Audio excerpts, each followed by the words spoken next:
नमस्कार दोस्तों, आप सभी का बहुत बहुत स्वागत है आपके अपने YouTube channel winners education point पर। सर्वप्रथम आप हमारे चैनल को सब्सक्राइब करें, वीडियो को लाइक एवं शेयर करें एवं डिस्क्रिप्शन बॉक्स में जाकर इंस्टा मौजू के लिंक के माध्यम से आप हमारे मुख्य परीक्षा एवं प्रारंभिक परीक्षा के हस्तलिखित नोट्स परचेस कर सकते हैं। आज की जो वीडियो हमने प्रारंभिक परीक्षा को ध्यान में रखकर बनाया है, जो कि 19 जून 2021 को आयोजित की जाने वाली है। उसी श्रृंखला में प्रारंभिक परीक्षा ई कॉमर्स नए सिलेबस के अनुसार हस्तलिखित नोट्स हैं, जो कि 30 रुपये में आप परचेस कर सकते हैं। यूनिट 9 का पार्ट है ई कॉमर्स, इससे संबंधित अच्छे से अच्छा कंटेंट उपलब्ध कराने का हमने आपके लिए प्रयास किया है। न्यू सिलेबस के अकॉर्डिंग टॉपिक अनुसार नोट्स से तथ्यात्मक शैली में बनाए गए हैं हस्तलिखित नोट्स यूनिट 9।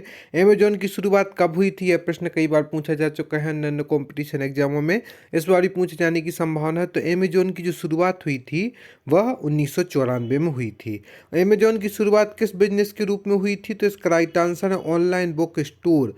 अमेजॉन की शुरुआत जो है ऑनलाइन बुक स्टोर के रूप में हुई थी कि ऑनलाइन रूप से आप किसी भी सामग्री को प्राप्त कर सकते हैं। अमेजॉन का हेडक्वार्टर कहाँ पर है, तो इसका जो हेडक्वार्टर है वह सिएटल में स्थित है। अमेजॉन का जो हेडक्वार्टर है वह सिएटल में स्थित है। तो 3 प्रकार की चीज़ें हमने जानी। अमेजॉन की जो शुरुआत हुई थी वह 1994 में हुई थी। अमेजॉन की शुरुआत किस बिजनेस के रूप में हुई थी, तो ऑनलाइन बुक स्टोर के रूप में हुई थी। अमेजॉन का हेडक्वार्टर कहाँ पर है, तो यह सिएटल में स्थित है।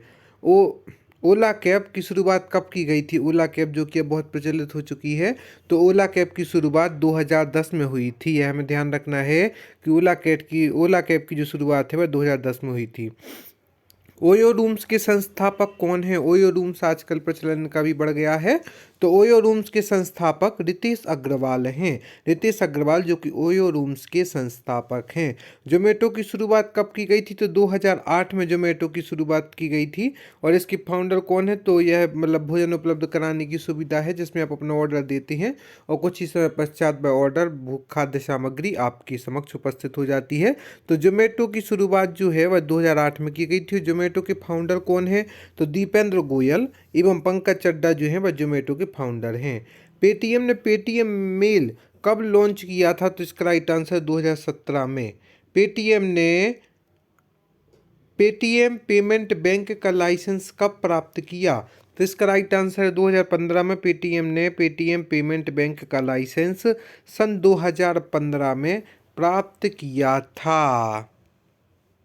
इसके बाद एम पे किस देश का ऑनलाइन पेमेंट प्लेटफॉर्म है, तो इसका राइट आंसर है थाईलैंड का। जैसे हमारे यहाँ पर फ़ोन पे का प्रचलन है एवं अन्य फ़ोन पे, गूगल पे, भीम, तेज आदि ऐप के द्वारा हम ऑनलाइन पेमेंट कर सकते हैं। व्हाट्सएप पर भी यह सुविधा आ गई है कि व्हाट्सएप के माध्यम से ही मनी ट्रांसफ़र हो जाती है। इसके बाद में भारत में गूगल पे को किस नाम से लॉन्च किया गया था, तो इसका राइट आंसर है तेज। तेज नाम से भारत में गूगल पे को तेज नाम से लॉन्च किया गया था। गूगल पे डिजिटल पेमेंट के रूप में कब शुरू की गई, तो इसका राइट आंसर है सितंबर 2015 में।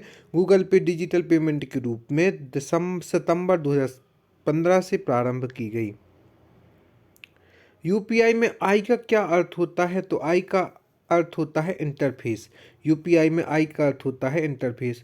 यूपीआई का पूरा रूप के पूर्ण नाम क्या होता है, कुछ प्रश्न पूछे जाने की संभावना है, अन्य परीक्षा में पूछी जाती है। तो यूपीआई का पूर्ण रूप है unified payment interface. Unified payment interface, you से यूनिफाइड, पी से पेमेंट और आई से इंटरफेस। तो यूपीआई का पूर्ण रूप होगा यूनिफाइड पेमेंट इंटरफेस।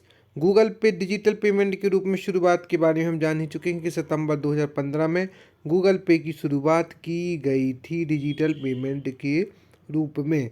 अब जो हम बात करते हैं आपसे, भीम मोबाइल पेमेंट ऐप कब लॉन्च किया गया है, तो इसका राइट आंसर दोस्तों दिसंबर 2016 में, और नरेंद्र मोदी जी की निर्देशन में, उन्हीं की प्रेरणा से Bhim mobile payment app launch किया गया है। तो जो भीम मोबाइल पेमेंट ऐप है वह दिसंबर 2016 में लॉन्च किया गया है। यहाँ पर आपको बता दें कि आप हमें फेसबुक, यूट्यूब, इंस्टाग्राम, टेलीग्राम आदि के माध्यम से भी ज्वाइन कर सकते हैं। साथ ही साथ यूनिट 9 में आप सोशल नेटवर्किंग साइट और आर्टिफिशियल इंटेलिजेंसी, सूचना एवं संचार प्रौद्योगिकी, कंप्यूटर आदि के नोट्स भी परचेस कर सकते हैं। यूनिट 7 के नोट्स, आपदा प्रबंधन आदि के नोट्स भी परचेस कर सकते हैं। यूनिट 10 के, यूनिट 1 की जनजाति आदि की नोट्स भी परचेस कर सकते हैं। साथ ही साथ मुख्य परीक्षा में समाजशास्त्र, लोक प्रशासन, मध्य प्रदेश की प्रमुख रियासतें, हिंदी, एथिक्स, भूगोल की आधुनिक तकनीक, राजनीतिक विचारक, विज्ञान एवं तकनीक आदि, भूगर्भ शास्त्र सभी विषयों के नोट्स परचेस कर सकती हैं, जो कि टॉपर्स के निर्देशन में तैयार किए गए हैं। इसके बाद हम आपको बता दें कि पेटीएम के संस्थापक कौन हैं। तो यह जानना आपके लिए ज़रूरी है, पेटीएम के संस्थापक कौन हैं। तो पेटीएम के संस्थापक विजय शेखर शर्मा जी हैं। पेटीएम के संस्थापक विजय शेखर शर्मा है। पेटीएम का हेडक्वार्टर कहाँ पर है, तो इसका राइट आंसर है पेटीएम का जो हेडक्वार्टर है वह नोएडा में स्थित है। पेटीएम की स्थापना कब की गई थी, तो 2010 में पेटीएम की स्थापना की गई थी। पेटीएम लंबे समय से प्रचलन में है। इसके बाद का जो महत्वपूर्ण प्रश्न है, स्नैपडील की शुरुआत कब हुई थी। आप जानते हैं स्नैपडील भी एक प्लेटफॉर्म है जिसके द्वारा ऑनलाइन बिजनेस होता है। तो स्नैपडील की शुरुआत 2010 में हुई थी। और मंत्रा जो है, मिंत्रा की किस वर्ष लॉन्च किया गया था, तो इसका राइट आंसर 2007 में। इसके सह संस्थापक कौन है, तो मुकेश बंसल, विनीता सक्सेना, आशुतोष लवानिया जो हैं वह इसके सह संस्थापक के रूप में साथ में कार्य कर रहे हैं। स्नैपडील के फाउंडर कौन है। अब आपने स्नैपडील की शुरुआत 2010 में हुई थी यह तो जान लिया, लेकिन स्नैपडील के फाउंडर कौन है ये आपको ज्ञात करना। तो स्नैपडील के फाउंडर जो है वह रोहित बंसल एवं कुणाल बहल हैं। फोन पे किस ई कॉमर्स कंपनी की सब्सिडरी कंपनी है, यह प्रश्न ही पूछा जा सकता है। तो फोन पे जो है वह फ्लिपकार्ट ई कॉमर्स कंपनी की सब्सिडरी कंपनी है। स्नैपडील का हेडक्वार्टर जो है वह नई दिल्ली में स्थित है।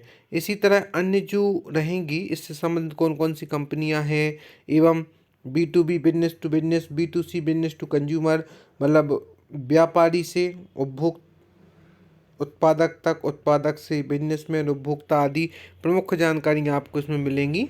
साथ ही साथ फ्लिपकार्ट आदि के हेडक्वार्टर कहाँ पर है, सभी के पूर्ण रूप। ई ट्रेंडिंग से आप क्या समझते हैं, इंटरनेट पर वस्तुओं का व्यापार ई ट्रेंडिंग कहलाता है। ई ट्रेंडिंग के बारे में हम पुनः जाने तो इंटरनेट पर वस्तुओं का व्यापार ई ट्रेंडिंग कहलाता है। बैंक में धोखाधड़ी रोकने हेतु प्रयुक्त ऐप कौन सा है, तो इसका राइट आंसर है सचेत ऐप।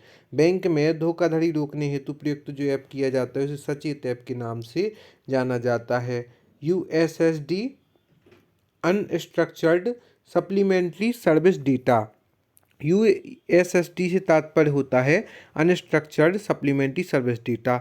ई ट्रेंडिंग इंटरनेट पर वस्तुओं का व्यापार ई ट्रेंडिंग कहलाता है। आज ई ट्रेंडिंग का प्रचलन बहुत बढ़ गया है, जिसके माध्यम से व्यक्ति दुकानों पर जाना पसंद नहीं करता, उसे मोबाइल पर ई ट्रेंडिंग के माध्यम से अच्छे से अच्छा सामान उपलब्ध हो जाता है। वह विभिन्न रूप से देखकर प्राप्त कर लेता है एवं वापस से यदि करना होता है तो वापस भी हो जाता है। इस प्रकार से उसे दुकानों पर जाने की आवश्यकता नहीं है। अब ई ट्रेंडिंग के माध्यम से ही सभी प्रकार की वस्तुएं प्राप्त कर लेता है। तो हम एक बार पुनः इनकी रिवीजन कर लेते हैं जिनको हमने पढ़ा है। अमेजोन की शुरुआत 1994 में हुई थी। अमेजोन की शुरुआत किस बिजनेस के रूप में हुई थी, तो ऑनलाइन बुक स्टोर के रूप में। अमेजोन का हेडक्वार्टर सिएटल में स्थित है। ओला कैब की शुरुआत 2010 में हुई थी। ओयो रूम्स के संस्थापक रितेश अग्रवाल हैं। जोमेटो की शुरुआत 2008 में की गई थी। जोमेटो के फाउंडर दीपेंद्र गोयल एवं पंकज चड्ढा हैं। पेटीएम मेल कब लॉन्च किया, तो 2017 में लॉन्च किया था। इसके साथ ही MP किस देश का ऑनलाइन पेमेंट प्लेटफॉर्म है, तो थाईलैंड देश का ऑनलाइन पेमेंट प्लेटफॉर्म है। भारत में गूगल पे किस नाम से लॉन्च किया गया था, तो भारत में जो है गूगल पे को तेज नाम से लॉन्च किया गया था। गूगल पे डिजिटल पेमेंट के रूप में कब शुरू किया गया, तो इसका राइट आंसर दोस्तों सितंबर 2015 है कि जो गूगल पे है उसे डिजिटल पेमेंट के रूप में सितंबर 2015 में लॉन्च किया गया था। UPI में I का अर्थ होता है इंटरफेस और UPI का फुल फॉर्म है यूनिफाइड पेमेंट इंटरफेस आदि। ऐसी प्रमुख चीज़ें हैं जिनके बारे में आज की इस वीडियो हमने जाना। आगे भी हम आपके लिए ऐसे से अच्छा कंटेंट उपलब्ध कराने का प्रयास करेंगे। यदि अभी तक आपने हमारे चैनल को सब्सक्राइब नहीं किया है तो सर्वप्रथम आप हमारे चैनल को सब्सक्राइब करें और आज ही हमारी ई कॉमर्स की PDF भी परचेस कर सकते हैं जो कि मात्र 30 रुपये में उपलब्ध है। आप सभी का बहुत बहुत धन्यवाद दोस्तों हमारे इस वीडियो को देखने के लिए।